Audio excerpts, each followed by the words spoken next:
Hello again, Louisiana, and welcome to the Fantasy Roundup for Week 6 of the 2021 season. I'm Zach Ewing with Spencer the Guru Urquhart, and we are here to talk about last week's fantasy exploits, talk about the coming weeks, things you could do to improve your chances of winning, and we're even going to talk a little fantasy basketball, which is right around the corner, Spencer. So an exciting week, and really, this might have been the best week of the season as far as big-time fantasy performances, which is awesome if they're happening for you and not so awesome if you have to sit and watch your opponent's point total roll up on a Sunday or Monday night.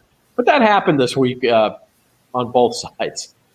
Yeah, most definitely, Zach. It was a wild week, man. It helped me and hurt me. I was about even in all my leagues because I had a lot where I scored a bunch and blew my opponent out, then others where I scored a lot. But then my opponent topped me. I had 2 leagues where my opponent had over 200 points in PPR leagues. This, regular 12-man, it was insane. Normally in 12-man leagues, 150s are usually a winning total, but in this week it was completely different. I was surprised at just how much offense was put up. I know the league shifted in that direction, but this week was the epitome of how offenses are taking over. Yeah, I had the highest score, not just of the week, but of the entire season in one of my leagues heading into Monday night, and I didn't have anybody. And then I was passed by like 30 points by somebody for for the highest score in the league in the week. It wasn't the guy I was playing, luckily, but that was the kind of week it was. And there were a couple of games, as you'll see as we look at these top scorers, that you're going to see over and over and over again. And one of them was on Sunday afternoon. It was the Chargers and the Browns, and our top scoring quarterback of week 5. And by the way, the top scoring quarterback of the year so far was Justin Herbert of the Chargers. He threw for 4 touchdown passes. He ran for another. They had to throw the entire game. It was 47-42. And then Lamar Jackson on Monday night almost passed him for the top scoring quarterback score of not just of the week, but of the season. And Tom Brady is there as well. The Bucs had a big game, Josh Allen of the Bills. And then look at that. We did have a little Saints representation with Jameis Winston again. Yeah, cool to see Jameis in there. And we're really unleashing him Sunday. That was cool to see. He unleashed it, threw a couple deep bombs at Hail Mary to Callaway. It's just like, man, it's just so risky. But if it works, hey, it's great news, man. In those top 4, set it and forget it each week. And from a fantasy perspective, let him throw it up. An interception only costs you 2. You can get, you get for a passing touchdown of 50 yards, you're looking at 6 points right there. So the risk reward is probably worth it in that case. Top scoring running backs, I said that the Chargers had to throw it all game, but guess who the top scoring running back was? It was Austin Eckler of the Chargers. And then the other game, as we mentioned with Lamar Jackson, Colts and Ravens was a crazy shootout last night. The guy who passed me that I was talking about, this was a super flex league, and he had Carson Wentz and Jonathan Taylor and Mark Andrews, by the way, who we're about to be talking about. So that's why he zipped by me. He scored about 100 points in last night's game alone. So Jonathan Taylor, a big night, tied with Myles Gaskin of the Dolphins in garbage time, but racked up a ton of points. Derrick Henry and Alvin Kamara, of course, could appear on this list any given week, but it was really a week where if you had one of these guys, you were in pretty good shape. Right. Yeah, the Eckler, Taylor, Henry, Kamara. Yeah, we know what we're getting there. Those are all stud options. Gaskin, though, a big surprise, man. Gaskin had struggled to start the season last week. Looked like almost he had gotten benched, but it was good to see him bounce back this week in a big way, especially for those in PPR. He caught, I think it was 10 passes. So when they get a good matchup this coming week against Jacksonville, so it looks like Gaskin might be getting back to being fantasy relevant. Yeah, he's back on the radar for sure. Top scoring wide receivers, some familiar names. Again, a kind of a mixed bag. Familiar name, Devante Adams. Okay, he went off big time. And then we go into the Chargers and the Ravens again. Mike Williams, Marquise Brown, both went off. I just traded Marquise Brown in one of my leagues, and I actually don't feel bad about how good of a game he had Monday night, and I'll tell you why in a minute. Number one, I had a bunch of good receivers, including Devante Adams in that league, and so I could afford to lose him. But we'll talk about why in a minute. But the big surprise in this list, and we told you last week he was on our waiver wire pickups. Go get him. Kadarius Toney of the Giants with Darius Slay and Sterling Shepard both out. And then mid-game against the Cowboys, they also lost Kenny Golladay. All of a sudden, Kadarius Toney was getting all those targets and obviously knew what to do with them.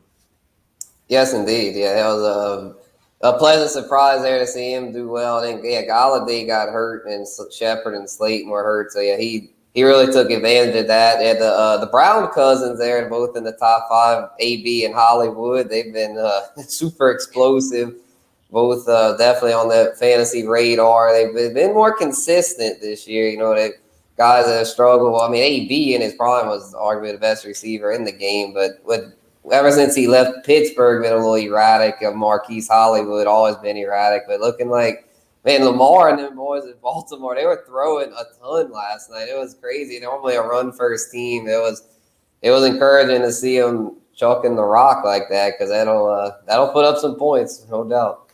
Yeah, you look at the talent they have in Baltimore now, and it's especially with J.K. Dobbins out for the season, it's not at running back anymore. It's obviously their quarterback's very talented, Lamar Jackson, but now the pass-catching talent has caught up, especially Hollywood Brown and Mark Andrews.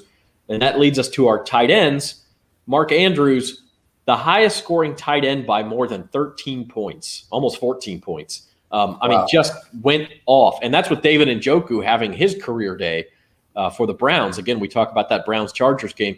And the reason I'm not too sad about trading Marquise Brown is because I got Kyle Pitts in the deal, and it looks like I might have gotten him just in time. We talked about buy lows last week. He was a guy we talked about. Don't know that he's going to go for 27 fantasy points every week, but if you have him, you're probably pretty glad you hung on to it. Yeah, most definitely. Yeah, he's been off to a slow start like we had mentioned, but he had his breakout game. I kind of saw it coming, with Calvin Ridley being out. I figured this is a prime opportunity for him to showcase his ability, and he did, thankfully. So I think he'll be a top 10 tight end moving forward. It was great to see Dawson Knox continue it too. I'm thinking he's a tight end one. He's been on my waiver radar for a while. It won't be a waiver wire pickup this week. He's picked up in almost all the leagues I'm in, and rightfully so, because he's a stud, man. I have a few shares there, so he was the leading receiver in Buffalo, and what's a deep receiving core there. So it's good to see him keep that up. And Njoku, I hate to say it, but I think that's a fluke because it's too many mouths to feed there in Cleveland at the tight end position. But Andrews, man, what an animal! 41 points. You talk about Dawson Knox. That was another guy we had on our waiver wire recommendations last week. Again, with Stephon Diggs, with Cole Beasley, with Emmanuel Sanders, he probably won't lead that team in receiving every week. But tight end, look, I mean, unless we talk about this every week, unless you have one of the top 4 or 5 guys, you got to have somebody who at least has a chance to produce. And Dawson Knox is that guy right now. Right on, man. And Hunter Henry snuck in there into the top 5. I was kind of surprised by that, but it was a nice matchup. And it looks like he's taken over as the primary pass-catching tight end there. That's something to note because him and Jonnu Smith are kind of look like canceling each other out. But I'm feeling a little better about Henry. Yeah, so Hunter Henry, and we'll talk about him more in a few minutes. Time to name our fantasy stars for Week 5, and their names we've already talked about. But Spencer, you went with Justin Herbert, and again, this was the best quarterback score of the season. You love to have your quarterback in a shootout, but this guy is in the MVP conversation, frankly, and that's not just this week. Yeah, man, he is just killing it right now. He got off to a little bit of a slow start for his standard. He set the standard high, but yeah, he's back into putting up elite numbers. He just does it all. He can do it. He can make all the throws. He can hit the short throws, the Eckler, the intermediate throws, the Keenan Allen, and the deep balls to Mike Williams. So I mean, he only really uses those 3 guys. He might sprinkle in Jared Cook and Guyton and the other tight ends a little bit, but he has those big 3 weapons, leans on them, knows their strengths, and he's really almost in a way like, I want to say revolutionizing the quarterback position, but he's got a shot to really push, Mahomes, Allen, those other elite young QBs as far as being the best in the business, potential MVP. So yeah, he carried me to victory in multiple leagues this week. Glad I went with him there. He went a little later than like the Mahomes and Allen, so I felt like he was a good value. I wasn't scared of the sophomore slump thing, so he's just a different breed, man. No, I mean, I think you hit the nail on the head there, Guru, because we talk about who the next crop of great quarterbacks is going to be, right? Like Drew Brees is retired. Aaron Rodgers, he's obviously still elite. Same with Tom Brady. but they're on the downslope of their careers. Peyton Manning is retired. Well,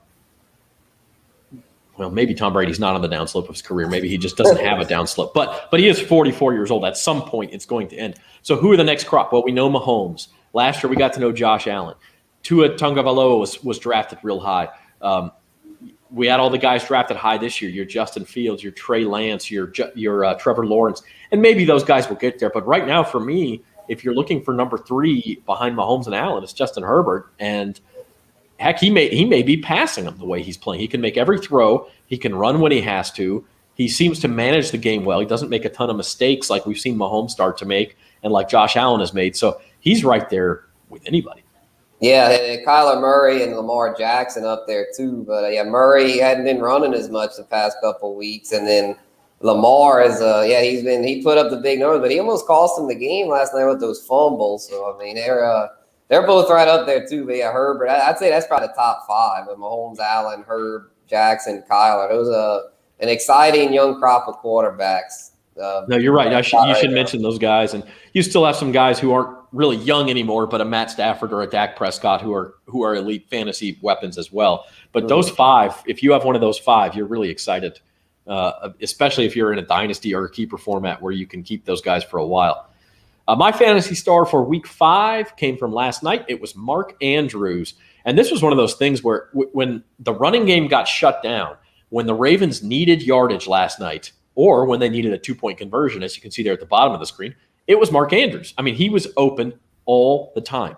Even when there was somebody on him, he was able to use his body to keep himself open and catch passes. 11 receptions, 147 yards, the 2 touchdowns, the 2 2-point conversions.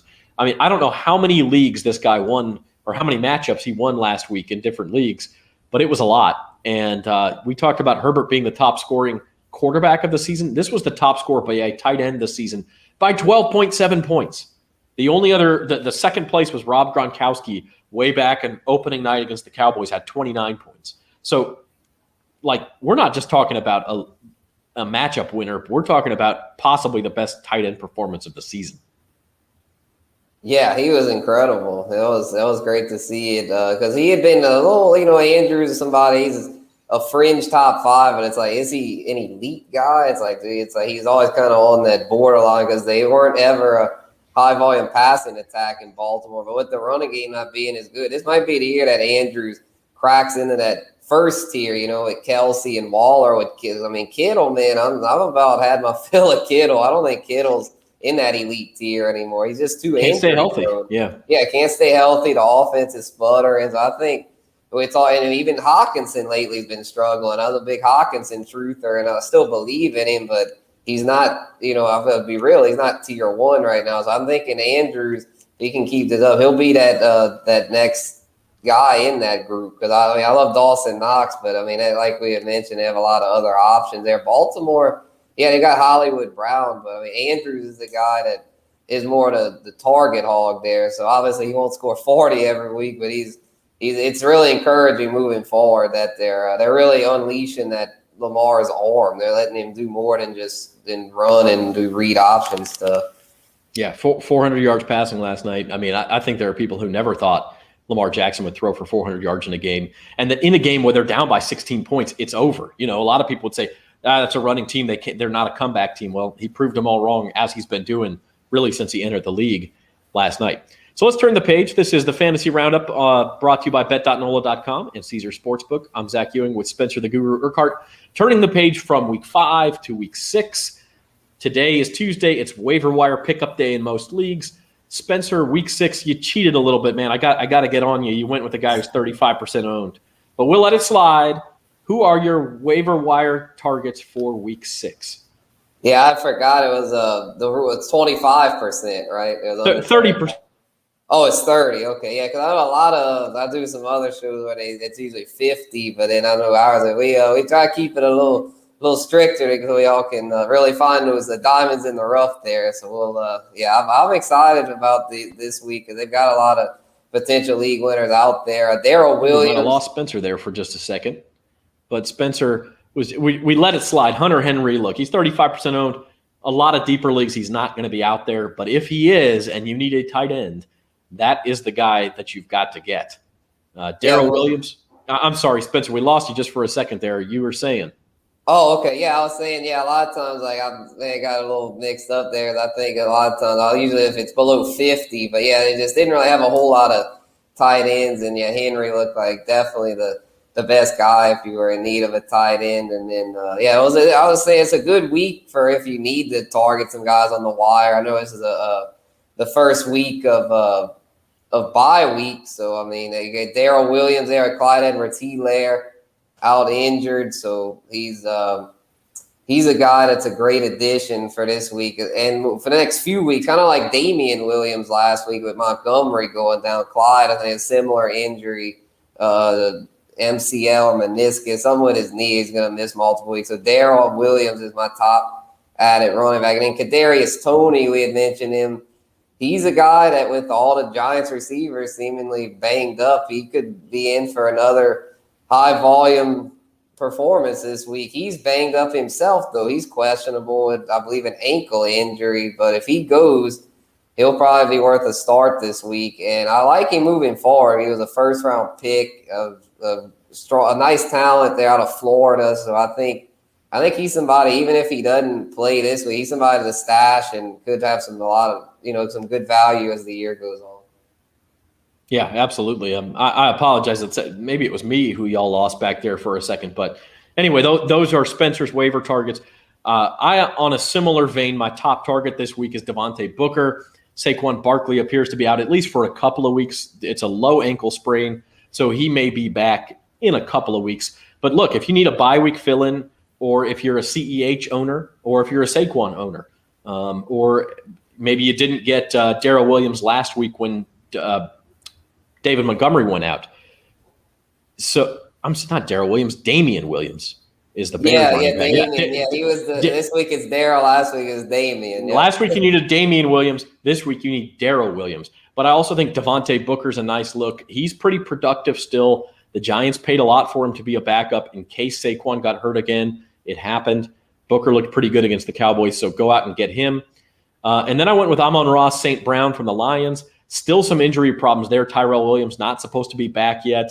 Quintez Cephas is still out. So St. Brown got, I think, 9 targets last week, 8 or 9 targets in an offense that is frequently playing from behind. So you need some help at receiver. I like Amon-Ra St. Brown. And then David Njoku. Spencer, I know you said, maybe a fluke performance, but I also think there may have been some chemistry there developing between him and Baker Mayfield. And the guy is talented. So if you do need help at tight end, it wouldn't be the worst idea in the world. If you're starting a Jared Cook or a Dallas Goedert or somebody, maybe David Njoku is worth a look.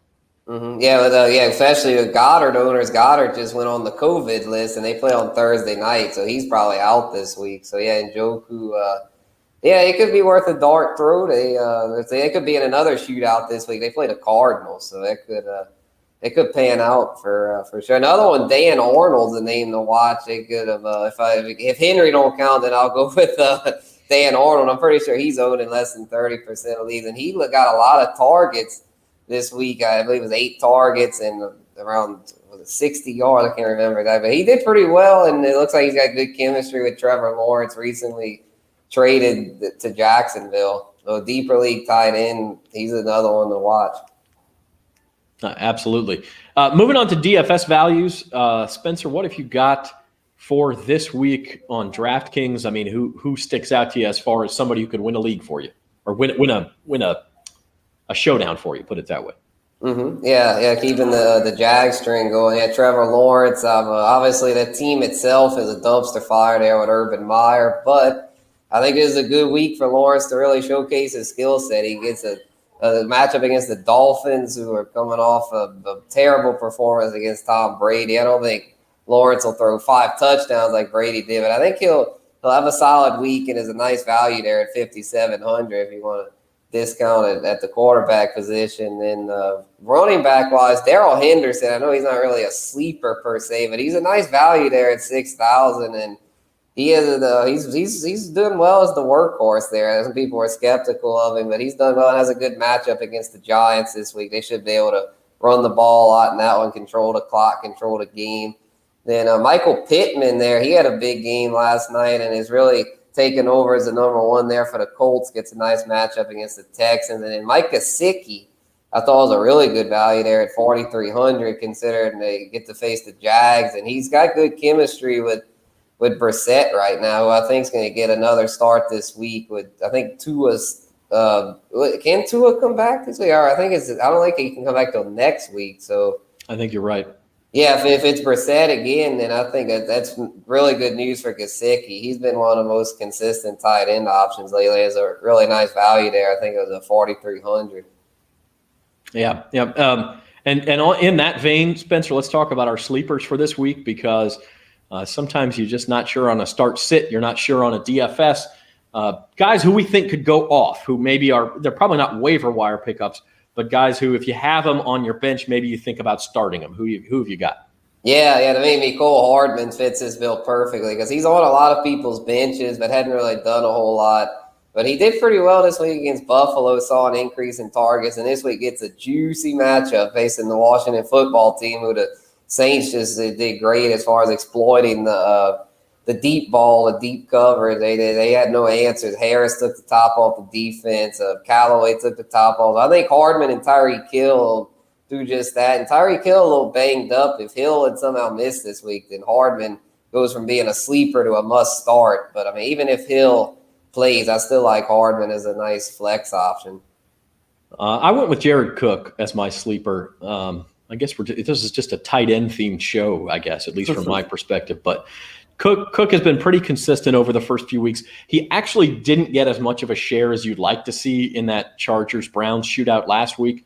I think he had 3 catches for 50 yards. So, it wasn't a terrible week, but it was just not in a 47-42 game. You'd love to have had a touchdown or 80 yards or something, and he just didn't get it. But he's going up against the Ravens this week. The Ravens have given up the most points to tight ends in fantasy so far this year. Even Mo Alley Cox got in on the action last night from the Colts. And so I think Jared Cook could be a spot this week. If they try to take away those outside receivers, Keenan Allen, Mike Williams, they try to take away Austin Eckler out of the backfield, that might open up a spot for Jared Cook. So I do like him this week for the Chargers. Want to shift gears?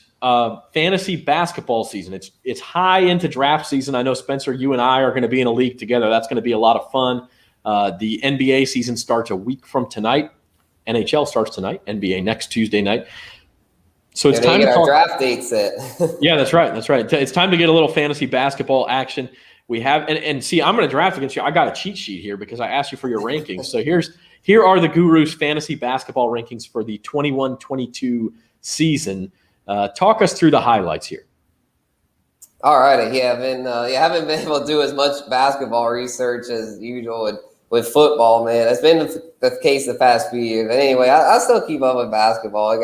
I like my NBA pills and all that, and I also like the fantasy side of things a lot. So it's a different deal. But anyway, yeah, starting off, Giannis, had to go with Giannis number one. I feel like him, Luka Doncic, and the Joker, Nikola Jokic are all close for that number one spot. I know a lot of lists have Joker first, but I feel like Giannis, he's just, man, he is right. He's looking like the next LeBron as far as just being that just dominant player that can do it all, just does it all and is complete, no holes in his game. Same with Luka and Jokic. They're both really, they're the elite. So if I'm in a league, I want that top 3 pick to ensure I could get one of them. But if you don't get that top 3 pick, then you go with they still have a lot of other elite options. I feel like Curry and Harden are really close for 4 with the news of Kyrie Irving potentially not playing for the Nets. That would boost Harden up into maybe even right up there with Luka and Joker. So him and Curry, though, I feel like will be fighting for that 4th spot. And after that, you got KD, Dame, Jason Tatum, Bradley Beal, Joel Embiid, all elite guys. Kevin Durant, I know a lot of people might be gun shy after last year as him not playing as much as we thought, but I think this year he's even healthier. I think just be 2 years now removed from the torn Achilles, so I don't think there'll be as much load management there, which is why I like a lot of these guys. Like Dame is a gamer, he plays. Jason Tatum plays. Bradley Beal plays. Even Joel Embiid has gotten better as far as playing, because nowadays with fantasy hoops, you really got to monitor that load management. If you have guys that are going to fall victim to that, then that that can really hurt, because you want to take stars, but if they're not going to play, like Kawhi Leonard he's going to miss most of this year. But for example, last year he was great on a per game basis, but with the load management, he wasn't worth a first rounder. So it's that's why LeBron and AD aren't on there, because I feel like the Lakers are going to probably do a lot of load management with them getting older and having their share of injuries. Yeah, and LeBron simply doesn't play as many minutes when he does play anymore because they want to keep him fresh. So availability is a skill, is what you're saying, and you need guys who are going to be available and are going to play. And so a lot of lists, like Paul George will be in the top 10. He's another guy who may be a little bit susceptible to load management. Maybe not as much this year just because of, as you mentioned, Kawhi Leonard won't be playing. So it will fall to PG a little bit more to lead the Clippers to some victories. One thing, bring that list back up one more time. This is amazing. This is not really a fantasy-specific observation, but the top 3 guys on that list are all European. And you would not have seen that in the NBA really at any other time in its history, where you're talking about 3 of the most elite, versatile, and fantasy-specific MVP-type guys in any given season. And really, there are the winners of the last 3 MVPs, I think. Giannis twice and then Jokic are all European guys. Yeah, definitely, man. They've it's kind of like a movement, I guess, as far as being that more complete player, as far as like having that skill set to do it all, the 3-and-D score and all that. Yeah, they do it all, man. It's cool to see. They're all really fun to watch because they've just got that complete skill set. Yeah, absolutely. I think I just noticed I spelled Giannis Antetokounmpo name. I finally learned how to pronounce it. I didn't check the spelling. That's my bad. I think I left an N out, or I put the N before the K. It should be after the K, I think. So my bad, Giannis. If he's watching, I apologize. Fantasy basketball sleepers, Spencer. Who have you got as far as guys who, maybe are further down on draft lists and draft boards and things, but could really help people win leagues this year? All right, yeah. The first one I went with was RJ Barrett, because I feel like he's somebody that, the Knicks, they have other, like Julius Randle's their main guy, but I feel like RJ's a guy that's just steadily getting better. He was a high draft pick, the same draft class as Zion and Ja Morant, so he doesn't get the attention that they do. But I still believe he's got star potential, and he's getting better. He's still not at that level, but he's getting better and better, and it'll be his 3rd year. I think he could really take a big step forward there. And then Evan Mobley, the rookie there for the Cavs, I feel like he's got a great skill set for fantasy. A 7-footer can do it all. Some people are saying he's too one-dimensional, but from what I read about him and saw him, he looks like he's more than that. I think he's somebody that could really do well there, fill the Kevin Love role, will be a complete player right out the gate. And I'll throw another name out there, and I don't know if this is certainly not a deep sleeper because he's probably a 2nd-round pick, but Michael Porter Jr. I feel like is due for a big scoring breakout. Doesn't offer a ton in the rebounding category, but he is going to fill up the other parts of the stat sheet. And he'll get a few rebounds, but the guy's a big-time scorer. I think he's going to play more in Denver, and that could be a look also. Yeah, that's why I didn't take Jokic first. That was a part of what factored into that. Him and Aaron Gordon being there was part. I think Jokic will still score a lot, but I don't think he'll score quite as much as last year with both of them in the fold. Maybe more assists though for Jokic. The man is a master passer out of the post. Right? Yeah, it's crazy. Well, hey, we want to wrap things up, but first, if you do have any questions throughout the week, fantasy basketball drafts, fantasy football waiver wire pickups, start sit questions, the whole gamut. Spencer the Guru is on Twitter and Instagram. You can check him out there and ask him any questions. Spencer, you had a good question this week you'd like to give an answer to on the air? Yeah. Let's see. I just got one in.